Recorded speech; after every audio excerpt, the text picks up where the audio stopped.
부산은 대한민국을 대표하는 항구도시죠. 항구도시. 그래서 이 항구도시 부산을 또 상징하는 노래도 있습니다. 돌아와요. 그런 노래 있지 않습니까? 그런 노래도 있습니다. 예, 전통적으로 부산이 대한민국을 대표하는 이런 항구도시지만 지금은 대표하는 도시라고 말하기가 좀 어려울 정도로 수출액이나 인구가 줄고 있어서 다른 항구도시들이 많이 생겨나고 있습니다. 그렇지만 부산 그러면 대한민국을 대표하는 전통적인 항구도시 그렇게 얘기를 합니다. 그럼 구약시대부터 신약시대로 이어오면서 이스라엘을 대표하는 항구도시를 뽑으라면 어디를 뽑을 수 있을까요? 와, 이스라엘에서 저런 거 다 오는 거네. 힌트를 드리려는데 바로 답이 나오네. 와, 대단하다. 욥바입니다. 오빠가 아니라 욥바. 오늘 보면 나오죠? 욥바. 8절에 보면 욥바, 5절에도 욥바입니다. 본문에 다 나와 있습니다. 욥바 그러면 생각나는 선지자 한 사람이 있습니까? 힌트를 드립니다. 서선지서 중에 나오는 한 사람 선지자이고 요나. 우리 또 강화수 사님 얘기하셨나요? 요나입니다. 요나가 하나님이 니느웨로 가라고 하신 말씀을 어기고 다시스로 가지 않습니까? 다시스로 가기 위해서 딱 갔던 항구 욥바입니다. 요나서 1장 3절 보면 이렇게 말합니다. 그러나 요나가 여호와의 얼굴을 피하려고 일어나 다시스로 도망하려 하여 욥바로 내려갔더니 마침 다시스로 가는 배를 만난지라. 마침 내가 도망가면은 하나님의 말씀을 어기고 도망가면 일이 꼬여야 되지 않습니까? 그런데 도망가는데 마침 배가 기다리고 있는 거예요. 와, 딱딱하게 떨어지네? 아하, 하나님이 일 안 하고 도망가는 것이 이게 하나님 뜻인가 보다 생각될 만큼 타이밍이 딱딱 맞아떨어졌던 요나에 대한 이야기가 나오는데 그 요나가 배를 타고 갔던 장소가 어디다? 욥바. 구약시대부터 욥바는 신약으로 이어질 때까지 대표적인 항구 도시였습니다.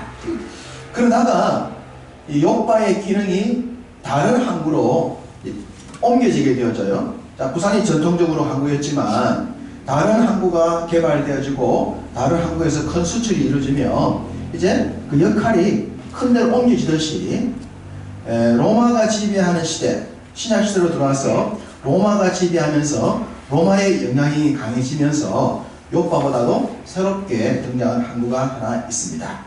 어느 항구일까요? 본문에 나와 있습니다. 어느 항구죠? 항구라고 안 적어놔서 모르신가 없습니다. 1절에 가이샤라가 항구입니다. 가이샤라.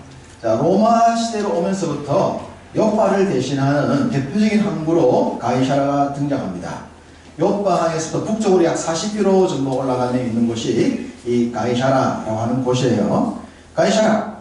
자, 여러분 가이샤라 그러면 또 하나 기억나는 도시가 있습니까? 누구의 신앙 고백 얘기가 담겨있나? 베드로의 신앙 고백이 나왔던 장소 어디죠? 가이샤라 빌립보. 가이샤라 빌립보. 그래서 가이샤라 그러면 베드로, 가이샤라, 빌립보 더불어 이렇게 이름이 비슷하니까 같은 곳이 아닐까? 다른 곳입니다. 가이샤라와 가이샤라 빌립보는 달라요. 가이샤라는 항구 도시고 가이샤라 빌립보는 내지에 있는 도시입니다. 대표적인 이 두 도시 지명의 공통점이 뭡니까? 가이샤라. 자, 가이샤라가 누구냐 그러면 로마 황제예요. 로마 황제 이름이 가이사 아구스두. 그 가이사 로마 황제 이름이 가이사입니다. 자, 로마 황제 이름이 붙여 있어요. 가이샤라 이 도시가 어떤 도시인가 하면은 헤롯 대왕이 로마 황제 가이사에게 헌납한 도시예요. 도시를 만들어서 헤롯 대왕이 로마 황제에게 올려드린 도시가 이 가이사라입니다. 가이사라 항구. 자, 그럼 여러분 생각해 보십시오. 황제를 위한 도시예요. 황제를 위한 도시라니 그 황제가 있는 도시의 특성이 어떻겠습니까? 그 당시에 로마 황제는 신이었습니다. 신. 그래서 황제 숭배도 있었고 황제와 연관된 로마의 많은 신들을 섬기는 대표적인 도시가 가이사라가 되는 거예요. 가이사라 그러면 황제 이름이 붙어져 있기 때문에 황제를 섬기는 도시입니다. 로마는 구약시대를 보더라도 한 나라가 다른 나라를 이기면 그 나라가 이긴 나라에 섬기는 신이, 그 나라의 왕이 또 신이 올라가는 거예요. 그 나라가 섬기는 신이 세계에 섬기는 신이 되어버리는 거예요. 이게 이제 힘의 원리지 않습니까? 로마가 세계를 지배했으면 로마의 황제가 신이고 로마의 신들이 다른 나라들이 섬기던 신으로 등장하게 되는 겁니다. 그래서 로마의 헬라 신화에 나오는 많은 신들이 등장을 하게 되는 거고 그런 얘기가 성경의 배경으로 나오는 거죠. 자, 가이사라 로마 황제를 위해서 만들어진 도시였고 로마 황제를 섬기는 도시였고 로마의 신들을 섬기는 도시였다. 그래서 이 지역이 굉장히 큰 도시로 발달하게 되고 많은 사람이 몰리게 되는 거예요. 로마 총독부가 위치를 하게 되어지고 그곳에 가는 수많은 사람들은 대부분 헬라 사람들이었습니다. 한마디로 가이사라 그러면 우상숭배의 도시다. 그렇게 보시면 됩니다. 여러분 항구도시의 특성이 있죠. 항구도시. 항구도시는 대표적으로 좀 음란해요. 음란. 배를 오랫동안 탄 사람들이 항구에 들어오면 음란의 문화가 나오게 되어 있는 거예요. 세계 대부분의 나라들이 그렇습니다. 그러니까 이 가이사라 만나면 황제 숭배에다가 우상 숭배에다가 그런 어떤 항구 도시의 특성 이 모든 것들이 어우러져 있기 때문에 이 가이사라고 하는 이 도시 자체가 항구 자체가 굉장히 부도덕한 곳이라는 겁니다. 이해가 되십니까? 충분히 이해할 수 있겠죠. 자, 가이사라 빌립보 비슷하기 때문에 한번 알고 하면 좋겠죠? 가이사라 빌립보는 어떤 곳인가? 이곳은 로마 황제가 헤롯에게 선물한 도시였어요. 이 도시를. 그러다가 이제 헤롯의 이름이 여러 이름이 나오는데 헤롯 가운데 헤롯 빌립이 있습니다. 헤롯은 통칭 왕의 명칭이라면 그 뒤에 누구냐 이 시조선에 누구냐 들어가듯이 헤롯 빌립이 나와요. 이 헤롯 빌립이 로마에 받은 이 도시를 다시 황제를 위해서 재세팅을 합니다. 세팅을 해가지고 만들어서 도시 이름 자체를 새롭게 바꿔버려요. 뭐라고요? 가이사라 빌립보. 가이사라는 로마 황제 이름이고 빌립은 자기 이름인 겁니다. 그러니까 황제 이름과 헤롯의 이름을 붙여서 만들어진 도시가 가이사라 빌립보예요. 빌립은 헤롯 빌립, 가이사는 가이사 아구스투. 자, 그러면 이 가이사라 빌립보도 어떤 도시겠습니까? 당연히 황제를 위한 도시니까 황제 숭배가 있을 것이고 우상 숭배가 있을 것이고 음란한 도시가 될 수밖에 없겠죠. 바로 그 음란한 도시 가이사라 빌립보에서 베드로의 신앙 고백이 나오는 겁니다. 굉장히 의미가 있는 거예요. 자, 똑같은 의미로 가이사라를 한번 살펴보겠습니다. 자, 가이사라 음란한 도시, 황제를 위한 도시. 도시 자체에 딱 들어가면 뭐 믿음의 사람이라면 영적으로 막 눌릴 만큼 그렇게 암울한 도시가 이 가이사라였다. 항구였다. 항구 도시였다라는 것을 기억하면서 자, 오늘 본문을 봅니다. 오늘 본문에 보면 바로 이 가이사라를 배경으로 하고 있는데 이 가이사라에 한 사람이 등장합니다. 그가 누구냐 그러면 이탈리아 군대의 백부장인 고넬료라는 사람이에요. 그러면 충분히 이해가 되죠? 가이사라라고 하는 것은 로마 황제를 위한 도시입니다. 로마 황제를 위한 도시에 로마의 군인, 로마의 백부장 등장해요. 그러면 이 사람도 당연히 우리가 예측할 수 있는 그런 굉장히 우상 숭배에 빠져있는 로마 황제를 섬기는 그런 사람으로 생각할 수 있지 않겠습니까? 그렇게 해야 분위기가 맞는 거예요. 이 도시에, 이 도시를 다스리는 정치 지도자, 군인 정치인이었으니까. 그런데 이 사람은 일반 로마 군인과 달랐다고 성경이 말하고 있습니다. 다르죠? 어떻게 다릅니까? 자, 2절을 같이 읽습니다. 그가 경건하여 온 지방과 더불어 하나님을 경외하며 백성을 많이 구제하고 하나님께 항상 기도하더니. 이건 말이 안 맞죠. 로마 군인은 이러면 안 돼요. 로마 군인은 로마 황제를 섬기거나 로마의 신들을 섬기는 게 맞는 거예요. 그래야 되는 사람인데 이 사람이 정 다르게, 우리가 생각하시는 것과 정 다르게 하나님을 아주 잘 섬기는 경건한 사람이었고, 자기 혼자만 아니라 자기 집안이 다 하나님을 섬기는 그런 집안의 사람이었다라고 말하는 겁니다. 와, 어떻게 그 시대에 로마의 녹을 먹고 사는 사람이 로마의 신을 섬기지 아니하고 하나님을 섬길 수 있었을까? 그것은 이 고넬료가 하나님을 만났기 때문이죠. 하나님을 만났기 때문에 자신의 나라의 신을 버리고 이방 나라, 자신들이 지배하고 있는 나라에, 힘없는 나라에 그 백성들의 신을 섬기는 믿음의 사람이 된 겁니다. 하나님을 만나지 않으면 절대로 바꿀 수 없는 거죠. 힘과 권력을 가지고 있는 사람인데.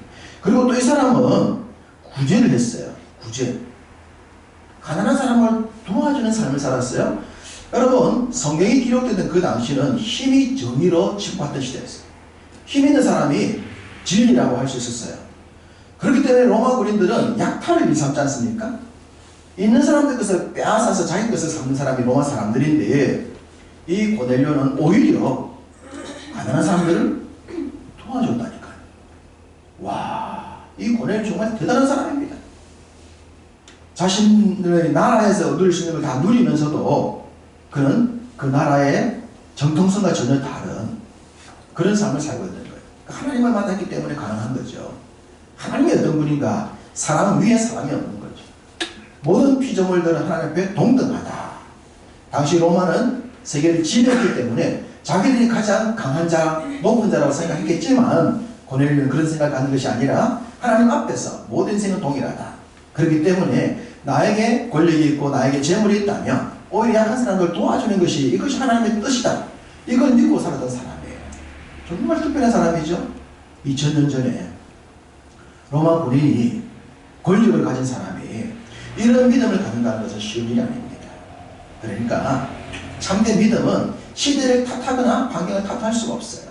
그것은 본인이 결정하는 것이고, 본인이 성숙한 믿음, 좋은 믿음 노력하지 않았기 때문이지, 환경을 탓하는 것은 핑계에 불과합니다.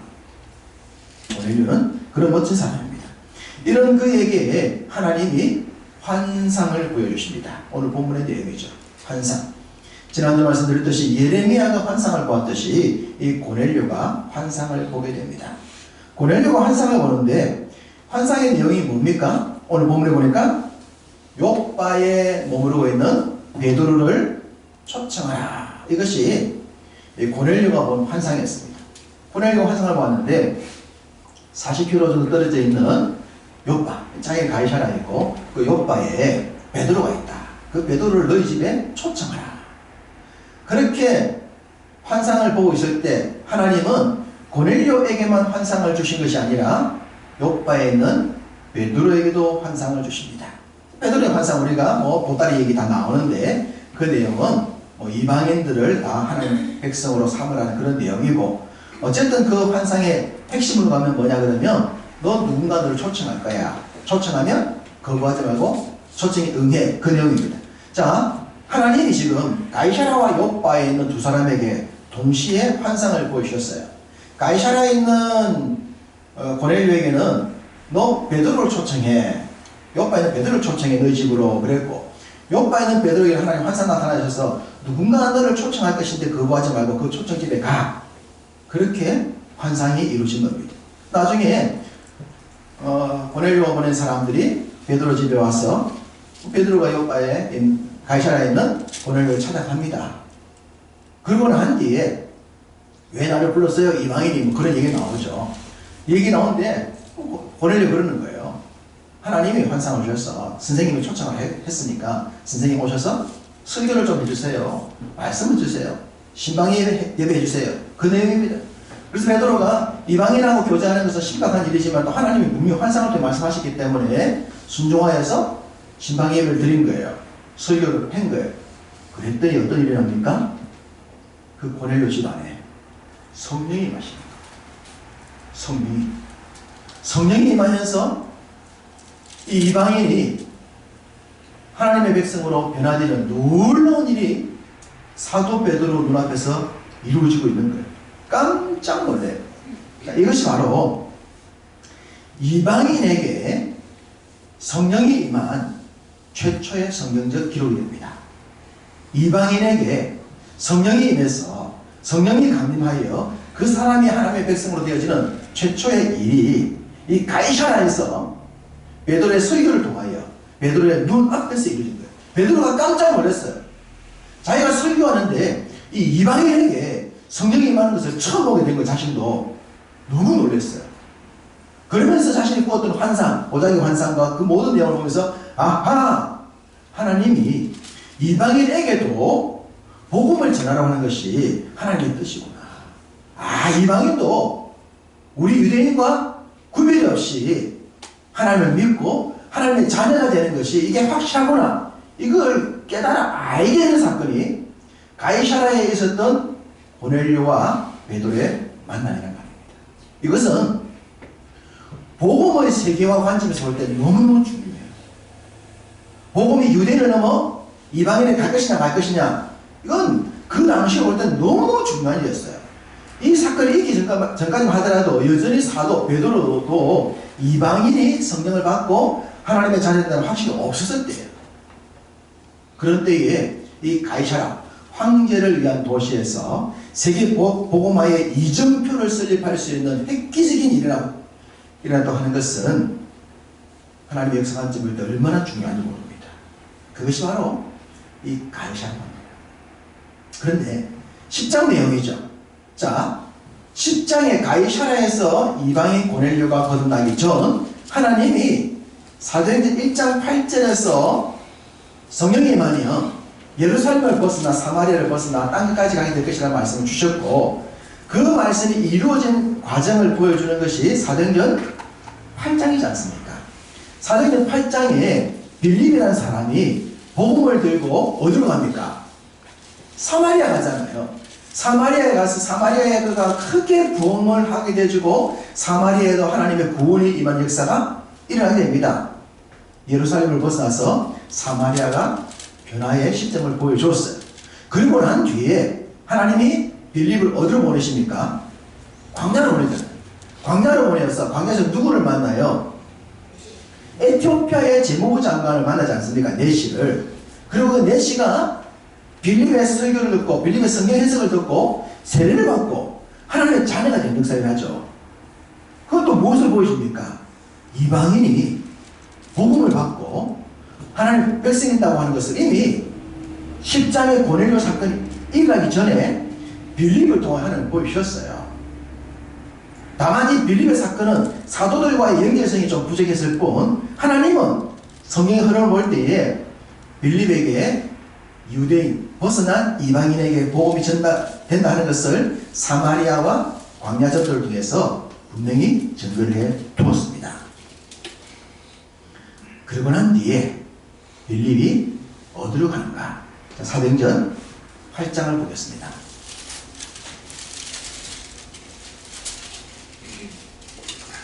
사도행전 8장 40절 합독합니다. 빌립은 아소도에 나타나 여러 성을 지나다니며 복음을 전하고 가이사라에 이르니라. 어디로 갑니까? 가이사라로 갑니다. 자, 가이사라, 황제를 위한 도시, 우상 숭배의 도시, 이곳으로 가요. 왜 이곳으로 갔는가? 하나님이 보내셨는가? 이유는 분명하지 않습니다만 어쨌든 빌립이 가이사라로 갑니다. 그러고 난 뒤에 9장은 사도 바울이 등장하기 때문에 빌립의 이야기가 이 이후에 생략이 되어버려요. 나오지 않아요. 가이사라에 가서 뭐 했는지, 가이사라에서 어떻게 살았는지, 가이사라에서 다른 데 갔는지 알 수가 없어요. 그런데 이 가이사라에 있던 빌립이 사도 바울이 3차 선교를 마치고 4차 선교를 하는 로마 선교를 위해서 예루살렘으로 올라갈 때 가이사라에 들르게 됩니다. 그 가이사라에 들렀더니 거기서 빌립을 보게 되는 거예요. 자, 사도행전 21장으로 가보겠습니다.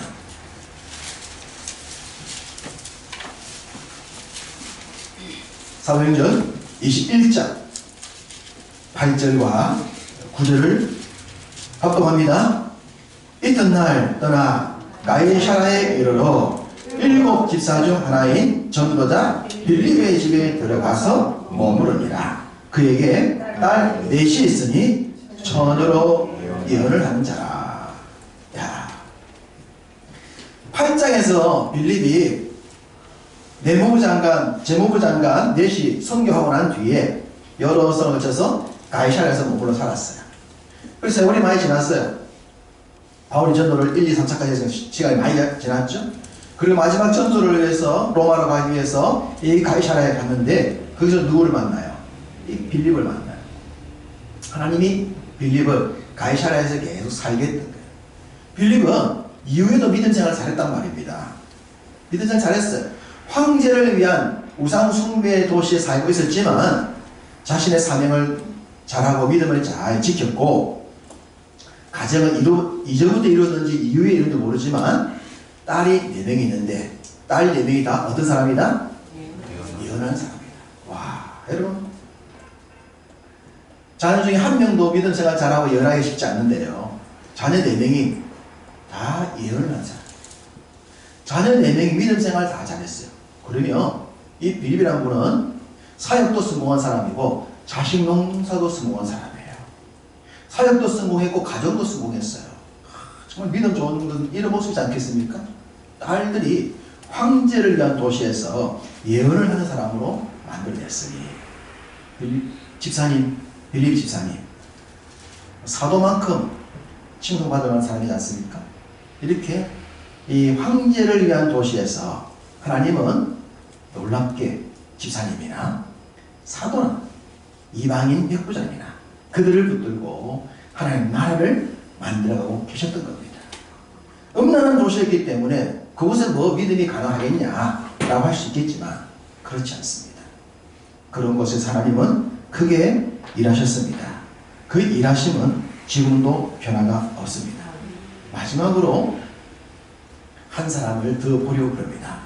이 사람은 로마에 가서 복음을 전하기를 원했던 사람입니다.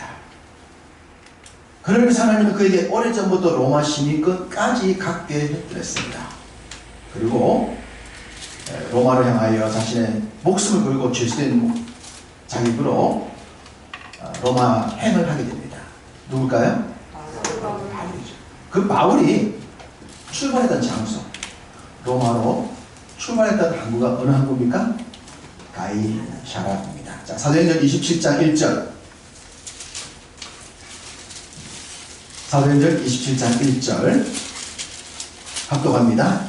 우리가 배를 타고 이달리아로 가기로 작정되매 바울과 다른 죄수 6사람을 아구스 대의 백부장 율리오라는 사람에게 맡기니. 여기 또 한 사람의 백부장이 등장합니다. 율리오. 아스바든 고넬료도 이달리아 부대의 로마 군인의 백부장이 있는데, 이 사람도 바울을 로마까지 호송해 나가는 호송관 백부장 율리오, 이도 바울의 협력자로 등장합니다. 분명히 이방인이고 이스라엘을 지배하고 있던 지배국의 정치 군인 관리였는데, 이 모든 사람들이 복음의 동력자와 협력자로 나오고 있다고 하는 거예요. 하나님의 역사를 이렇게 하시는 겁니다. 불신자들이 믿는 자들에게 협력을 하는 거예요. 그 하나님의 섭리예요. 하나님이 일하시면 그렇게 되는 겁니다. 황제를 위한 도시 가이사라에서 로마 황제가 있는 로마로 바울이 출항을 하게 됩니다. 이곳에 왔다고 하는 것은 여러분 23장부터 보시면 나옵니다. 바울이 여러 루트를 통해서, 그리고 23장 33절을 보면 가이사라 항구에 도착했다. 도착에 있어서 여러 가지 재판을 받다가 최종적으로 여기서 배를 타고 로마로 가는 거예요. 그러니까 지금 27장에 있는 이 장소는 가이사라 항구입니다. 가이사라 항구에서 로마 황제를 위한 도시에서 로마 황제를 전도하기 위하여, 그 로마 황제가 지배하는 로마를 선교하기 위하여 사도 바울도 떠나고 있는 거예요. 분명 세상적으로 볼 때는 이 가이사라 그럴 수 없는 땅인데 그 안에서는 놀라운 영적인 일이 이루어지고 있다는 사실은 우리에게 큰 도전을 주고 있습니다. 여러분, 경주를 가게 되면요, 경주는 불교가 아주 강한 그런 도시예요. 불교 후기가 톨게이트 입구도 딱 나오지 않습니까? 모양들이. 4월 초파일이 다가오면, 여러분 4월 초파일에 한번 경주가 오셨나요? 4월 초파일쯤 되면 경주는 그야말로 불교 천국이라고 할 수 있습니다. 전부 이 경주 시내 전체가 불교로 정착되어 있어요. 완전 불교 분위기예요. 그래서 경주는 복음의 전도가 잘 안 됩니다. 교회도 좀 힘이 약하고 원체 불교가 세세가 돼요. 전도하기 힘든다. 여러분 이 경주를 생각하시면 돼요. 가이샤라 경주 생각하면 됩니다. 황제를 위한 도시. 경주의 불교 냄새가 강하듯이 가이샤라는 항구 자체는 그야말로 황제를 위한 도시, 황제 숭배 도시, 우상 숭배 도시야. 그렇게 누가 보더라도 전도가 될 수 어렵고 복음이 세워지기도 어렵고 믿음 생활도 하기 어려운 그런 환경인 것이 분명한데 바로 그 도시에서 등장하고 있는 사람들 보면 놀라운 거예요. 고넬료가 등장하고 율리오가 등장하고 빌립이 등장하고 그리고 바울이 등장합니다. 우리는 환경을 보면 아이 그런 데서 어떻게 믿음 생활 가능하노? 그런 말을 쉽게 하게 되지만 하나님은 오히려 그런 곳에서 믿음의 사람들을 불러내시는 거예요. 그런 곳으로 믿음의 사람을 보내시는 거예요. 오늘 우리가 살아가는 세상이 그렇습니다. 우리가 살아가고 있는 세상이 어쩌면 가이샤라와 좀 비슷할 수 있어요. 환경적으로 보면 직장에 가도 직장에 오너도 안 믿는 사람, 내 위에 간부도 안 믿는 사람, 내 동료들도 안 믿어. 나 혼자 교단에 같아. 그래서 교회 얘기를 할 수 없어. 함께 밥 먹을 때 기도도 하기 곤란해. 교회 다니다 그러면 손해를 볼 것 같아. 아니 이런 곳에서 이런 직장에서 내가 내 믿음 지킬 수 있을까? 내가 전도할 수 있을까? 내 삶을 성공으로 만들 수 있을까? 그런 생각 할 수 있지 않습니까? 그런데 바로 그런 곳에 하나님이 우리를 보내시는 거예요. 네가 가라. 네가 가라 하와이가 아니라 너희들이 가라. 누가 가야 되냐? 네가 가야지. 왜? 우리가 구원받았고 우리가 믿음 가지고 있고 우리가 하나님 나라에 대한 사명감을 가지고 있으니 네가 가라. 네가 가서 대단하게 전도하고 선교 안 해도 된다고 하는 거예요. 그냥 그 가이샤라 그 땅에 가서 네 믿음을 하라는 거예요. 네 믿음 지키라고 하는 거예요. 빌립이 거기 가서 표시도 없었는데 그냥 가정이 이루어서 자녀가 낳아서 자녀 믿음으로 길러냈듯이 그것만 해도 선교지 않습니까? 네가 가라. 너희가 가라. 환경 탓하지 말고 주변 탓하지 말고 네가 가야 하는 곳, 네가 있는 그곳, 거기서 네가 믿음 생활 성실히 하고 하나님 나라 위해 살아간다면 너를 통하여 내가 네가 알지 못하는 일을 하겠다는 겁니다. 그것이 세상 속에 있는 하나님이 우리를 세상 속에 심으신 뜻이 되는 겁니다. 그러니 우리가 대단한 장소에 가서 대단한 일을 한다는 생각하지 마시고 하나님이 여러분이 허락하신 삶의 모든 그 장소가 하나님이 보내신 것이라는 걸 믿으시기 바랍니다. 네. 그리고 거기서 성실하게 복음 붙들고 주변 사람들이 하나님 말씀과 전혀 무관하게 살더라도 적어도 우리 한 사람이라도 주의 복음과 합하게 성실하게 살아간다면 그곳에서 이 가이샤라에서 놀라운 일이 났듯이 여러분이 있는 그 장소에서도 복음을 인하여 놀라운 일이 일어날 줄로 믿습니다. 네. 그로 인하여서 여러분의 참 모든 곳에서 하나님 나라를 신실하게 세워나가고 구원받을 자들을 주께로 인도하고 그곳에서 하나님의 기쁨으로 살아가시는 여러분 다 되시기를 주님의 이름으로 축복합니다. 네.